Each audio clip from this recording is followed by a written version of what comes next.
আপনাদের গাড়িগুলোর ইন্স্যুরেন্স থাকে না।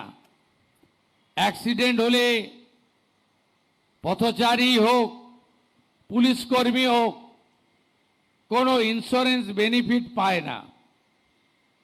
তিনি বললেন যে স্যার মিনিমাম 1 বছর লাগবে। সব গাড়িরই একই অবস্থা, সব 15 বছর পেরিয়ে গেছে। তা আমরা ধীরে ধীরে 4000 পুলিশের গাড়ি আছে, আমরা পর্যায়ক্রমে পরিবর্তন করব এবং আধুনিক যানবাহনের ব্যবস্থা করব। পুলিশের দক্ষতা আরো বাড়ানোর জন্য গুজরাটের রক্সা ইউনিভার্সিটির সঙ্গে এগ্রিমেন্ট, ওখানে টিম পাঠানো।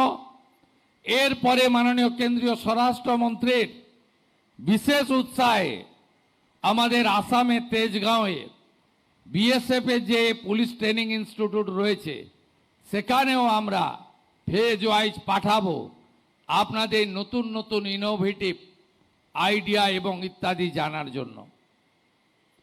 আপনাদেরকে আমি যদি বলতে শুরু করি অনেক সময় লাগবে।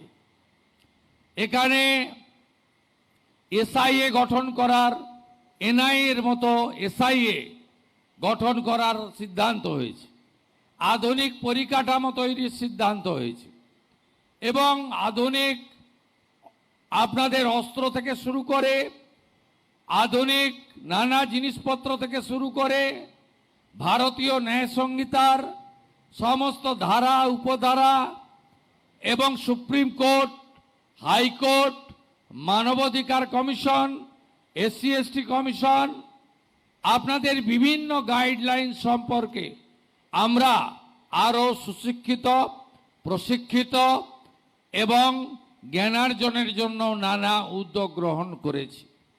আমরা মহিলা পুলিশ কর্মীদের তাদের বাড়ির কাছাকাছি পোস্টিং, অর্থাৎ কনস্টেবলদের জেলায়, অফিসারদের পার্শ্ববর্তী জেলাতে যাতে পোস্টিং পায় তার জন্য আমি হোম সেক্রেটারি মহোদয়াকে বলেছি, ডিজিপি সিপিকে আমি বলেছি। আমরা 15 বছরের অধিক যারা পুলিশ কর্মী বাড়ির বাইরে এতগুলো বছর দিলেন এই রাজ্যের জন্য, সমাজের জন্য, তাদেরকে যাতে জেলায় ফিরিয়ে আনা যায় তার জন্য আমি বলেছি ওয়ার্কআউট করতে। পুলিশ আবাসনের ক্ষেত্রে নতুন নতুন সুযোগ ব্যবহার, যে আবাসনগুলি আছে জল পড়ে এক একটা। কদিন আগেই আপনাদের এখানে কলকাতারই একটি পুলিশ আবাসনের ভিডিও আমার পুলিশ কর্মী পাঠিয়েছিলেন। অন্য সরকার হলে ওটা দেখে আপনাকে সাসপেন্ড করত, আর ওটা দেখার পরে আমি সিপি কলকাতাকে, ওটা সম্ভবত রাজ্য পুলিশের ডিজিপি সাহেবকে পাঠিয়ে বললাম ইমিডিয়েট সারানোর ব্যবস্থা করতে হবে। এটা যদি অন্য সরকারের সময় পাঠাতেন সাসপেন্ড করত, বলল ডিসিপ্লিন সংগঠন, ফেসবুক করে দিতে পারেন না। আপনাদের থানাগুলোর অবস্থাও কঠিন। 552টা থানা রয়েছে, অধিকাংশ থানায় বিল্ডিং নেই, অধিকাংশ থানায় ওখানে পুলিশ ব্যারাক নেই, মিনিমাম পরিশ্রুত পানীয় জল, আলো, একটু শারীরিক কসরত করার জন্য জায়গা, মাঠ, জিম, যেগুলো মিনিমাম লাগে, কোনো ব্যবস্থাই নেই। আমি ধন্যবাদ জানাবো কেন্দ্রীয় স্বরাষ্ট্রমন্ত্রীকে। আমরা 120টা থানাকে আপগ্রেড করার জন্য প্রস্তাব দিয়েছিলাম।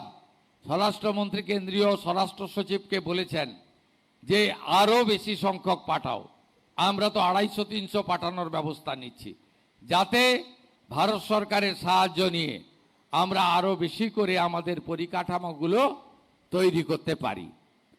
পুলিশ কর্মচারীদের শুধু কর্মসংস্থান নয়, শূন্যপদ পূরণ নয়, অর্থনৈতিক অবস্থাও অত্যন্ত খারাপ।